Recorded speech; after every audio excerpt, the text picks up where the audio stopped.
আসসালামু আলাইকুম এভরিওয়ান, সবাই কেমন আছেন? আপনারা জেনে খুশি হবেন যে বাংলাদেশ পুলিশ কনস্টেবলে বিশাল নিয়োগ বিজ্ঞপ্তি প্রকাশ পেয়েছে। তো চলুন দেখে আসি বাংলাদেশ পুলিশ কনস্টেবলে যোগদান করতে কি কি যোগ্যতা দরকার এবং কবে থেকে আবেদন শুরু হবে।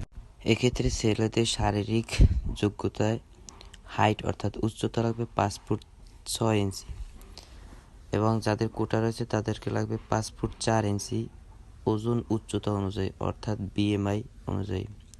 চোখ লাগবে 6/6, বুক স্বাভাবিক অবস্থায় 31 এবং প্রসারণ অবস্থায় 33। মেয়েদের শারীরিক যোগ্যতার ক্ষেত্রে লাগবে হাইট অর্থাৎ উচ্চতা লাগবে 5 ফুট 4 ইঞ্চি এবং যাদের কোটা রয়েছে তাদেরকে লাগবে 5 ফুট 2 ইঞ্চি ওজন উচ্চতা অনুযায়ী চোখ 6/6। শিক্ষাগত যোগ্যতা লাগবে এসএসসিতে নিম্নতম 2.50 লাগবে। বয়স 18 থেকে 20-এর মধ্যে হতে হবে। বৈবাহিক অবস্থা হতে হবে অবিবাহিত।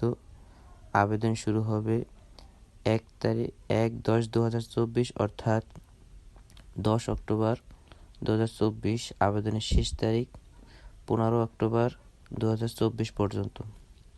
এখানে পদ সংখ্যা হচ্ছে 3500 জন এবং এটি সকল জেলা থেকেই আবেদন করতে পারবে। তো ধন্যবাদ, সবাই ভালো থাকবেন এবং চ্যানেলটি সাবস্ক্রাইব করে পাশে থাকবেন।